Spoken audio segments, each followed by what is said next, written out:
Tem uma pergunta interessante sobre vacinação. Oi. Tem uma pergunta sobre vacinação. Não sei se vocês me ouvem bem. Vou deixar essa pergunta, Tasso, se você puder nos ajudar sobre esse tema. A vacinação poderia estar relacionada ao desenvolvimento da neuromielite óptica, aproveitando essa questão da Covid, enfim, o momento que nós estamos vivendo, né, da importância das vacinas, que considerações a gente poderia fazer a respeito dessa dúvida? Excelente pergunta, Tiago. Bom, em princípio, não existe nenhuma relação entre vacina e maior risco de neuromielite óptica.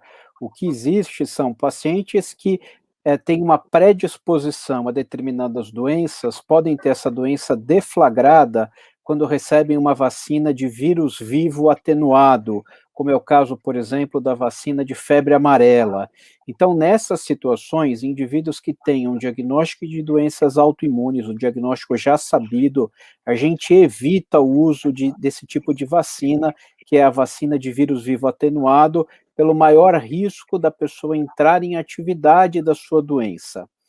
De qualquer maneira, é importante dizer que a vacina contra o SARS-CoV-2, contra o coronavírus, é uma vacina baseada em vírus inativado, ou RNA, que é a vacina que nós ainda não temos no Brasil. São vacinas extremamente seguras e recomendadas para todos os pacientes que tenham neuromielite óptica, que tenham doenças autoimunes.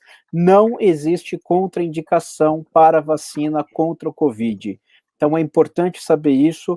Nós devemos fazer um esforço para que todas as pessoas, quanto mais gente for vacinada contra o coronavírus, contra a SARS-CoV-2, melhor para o Brasil todo, melhor para todo mundo. Então, não existe nenhum problema, não existe risco de entrar em atividade da neuromielite óptica por conta da vacinação contra a SARS-CoV-2. Então, essa é a mensagem que eu queria deixar aqui para todo mundo. Excelente pergunta. Excelente. Parabéns, obrigado, Tasso.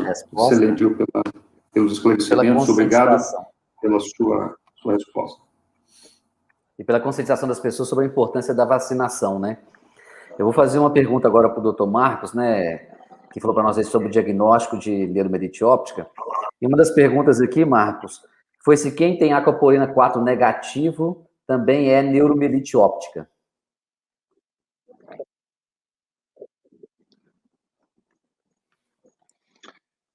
Então, essa foi o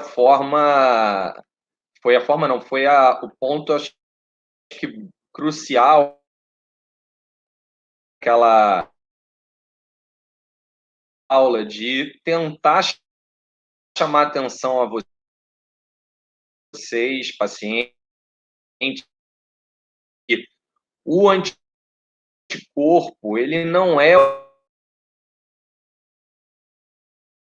obrigatório para esse.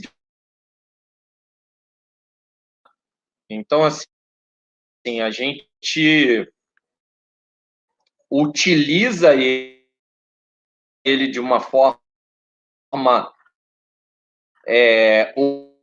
obrigatória na suspeita da doença, mas uma vez que ele seja negativo,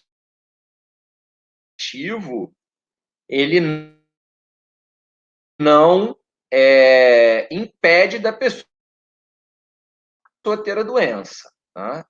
E isso se justifica por outras coisas, outras características, tanto clínicas como de exames complementares, que vão sem a presença do NMO IgG positivo ou do antiagressivo mesmo.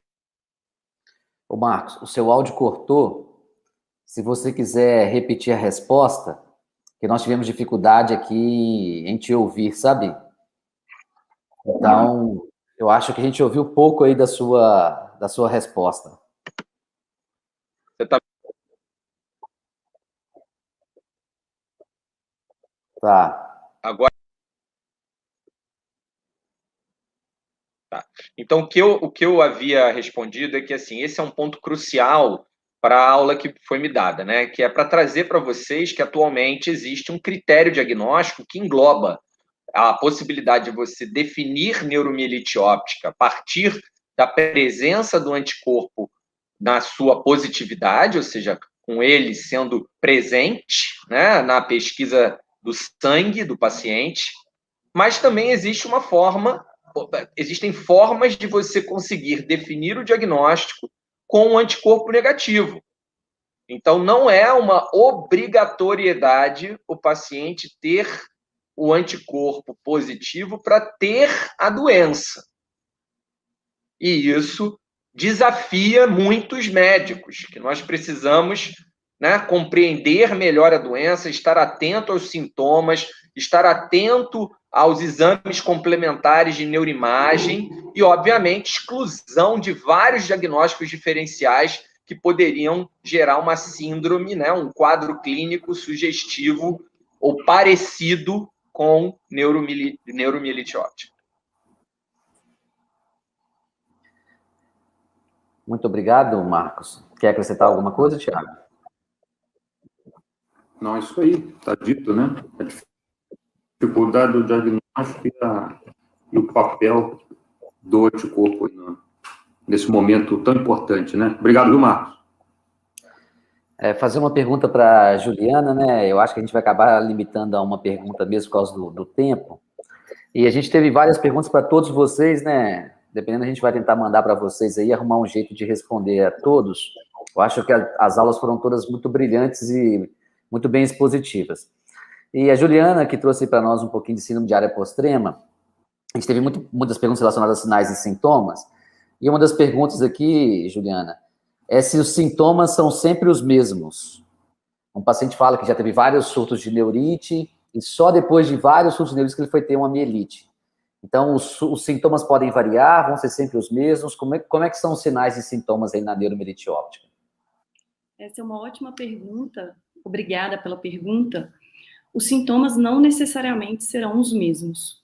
Como o Dr. Marcos falou bem, a neuromielite óptica é uma doença que acomete o sistema nervoso central, então é encéfalo e medula. Ela pode inflamar e desmielinizar qualquer parte, e dependendo da área acometida, ela dará diversos tipos de sintoma.